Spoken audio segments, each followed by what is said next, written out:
when Srila Prabhupada visited Mauritius, one of the Prime Minister, Sir Siu Sagar Ramgulam, he was one of his henchmen, one of his right-hand men, was very friendly to the devotees.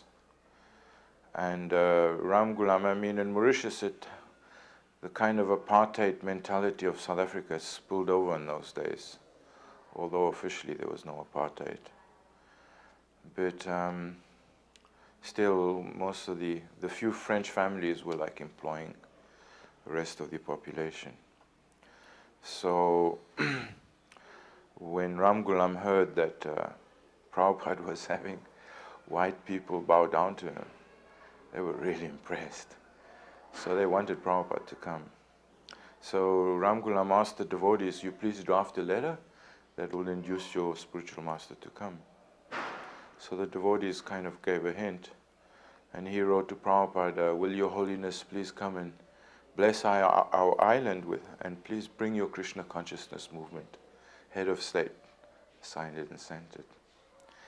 And I learned from listening to Brahmananda on your excellent tapes that Prabhupada was a little reluctant to travel at that time, but due to having been invited by a head of state, he took it up and he came, and he was escorted like right off the plane by Mr. Tilak, who was Secretary of Parliament for Agriculture in those days, and very nice reception was held in the VIP lounge where foreign heads of state go through, And it was the first time Prabhupada had such a reception.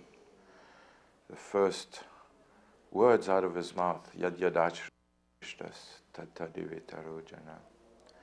Whatever the leaders do, common man will follow. So he was quite... Actually, I'm researching to write a book on Prabhupada's visit. And throughout his visit, he was meditating on this. He gave so many instructions on how to set up a perfect Krishna conscious society.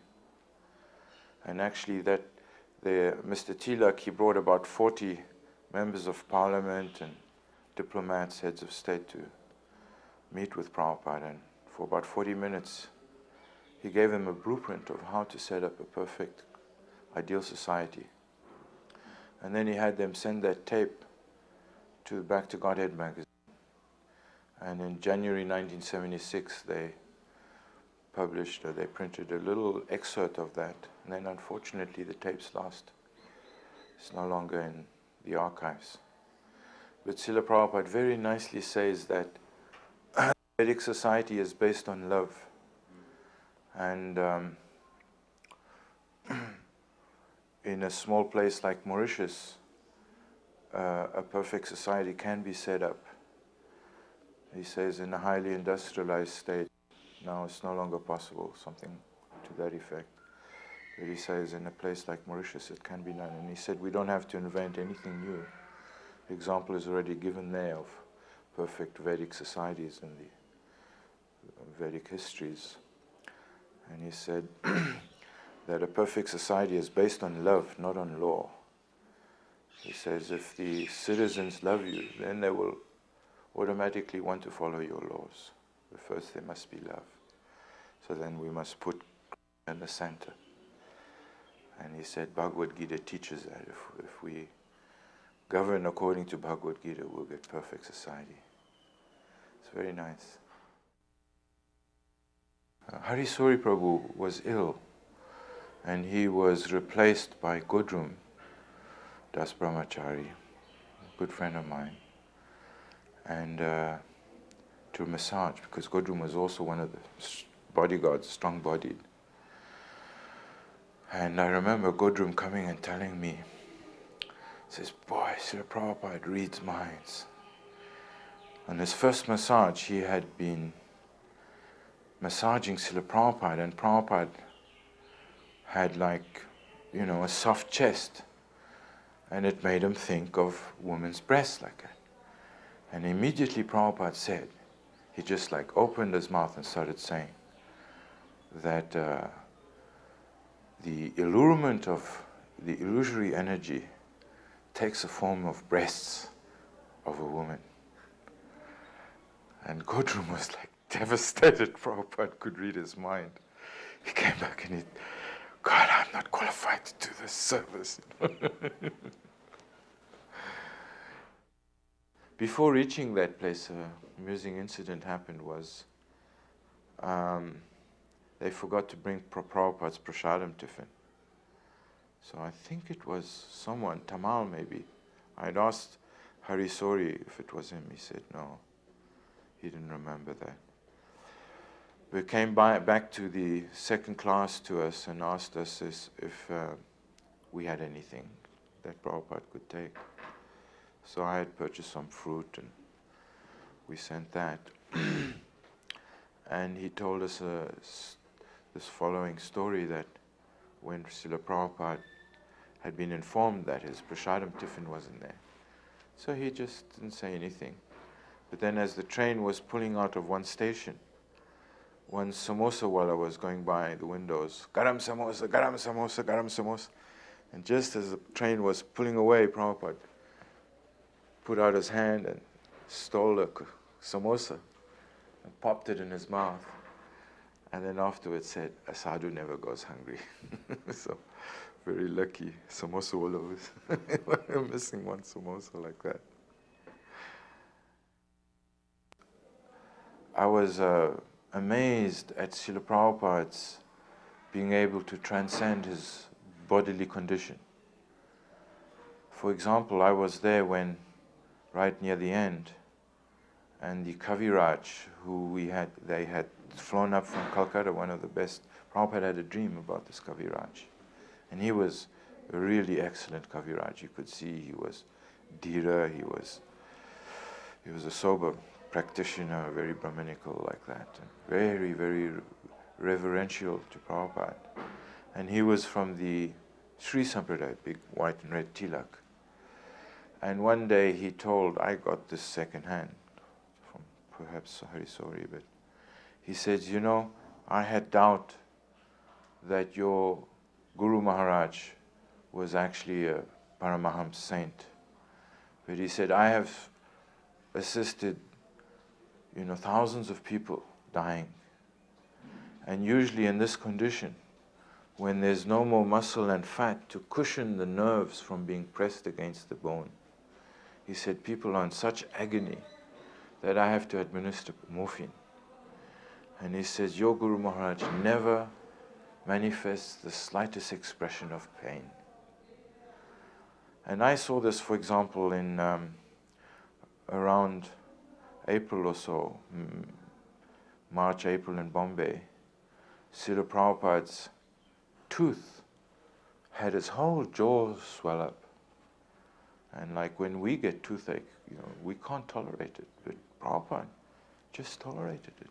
You never saw any difference in his mannerisms, in his way of dealing with anyone, or never complain.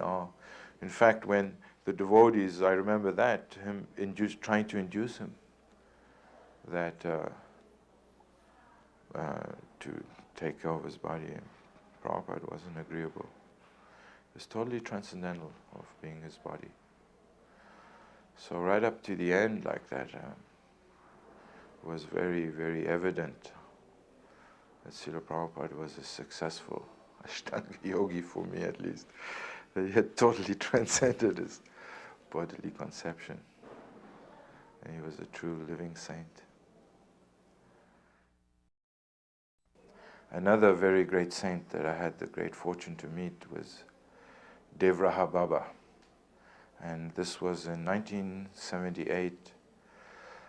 We went with the Gurukul boys. The Samadhi planning office was on the ground floor of the Gurukul building in Vrindavan.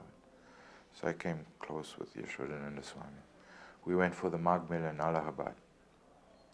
And Devraha Baba was always there. And he was so famous, he's like 800 years old, that his house is on stilts.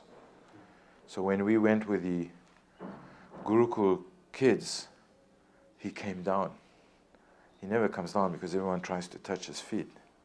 But he came down And he glorified Srila Prabhupada, Sanskrit or whatever, for almost 10 minutes. Shaktavesh Avatar, this and that. And he had all his disciples called. And he was so old, he was just holding a skin in front of himself. And he was so old that even his eyebrows were dreadlocked and hanging down on the other side, like this. And he called some of his other disciples who were also, I would say, into the 200, 300, 400 years old. But it was very significant how nicely he had, this greatest, most respected saint of India, had so wonderfully glorified Srila Prabhupada. A funny thing happened was when Prabhupada departed, there was like a cyclone that swept through India. I'd actually been there until the Sunday night before, but then I had to get back because at the same time I was doing the Makrana supervision for the marble work. And I had to get back. I had delayed it about 2 weeks because we were all feeling Prabhupada was close to departing. But then I just thought, no, I have to go and do my service. And I got in that Sunday night, and then around 3 in the morning, Siddhartha woke me up. We were sharing the same brahmachari room. He said, Prabhupada, yes, Prabhupada. Immediately got up and offered my obeisances. And I looked, and it was 3 in the morning. And then Siddhartha said, oh, must be dream, must be dream.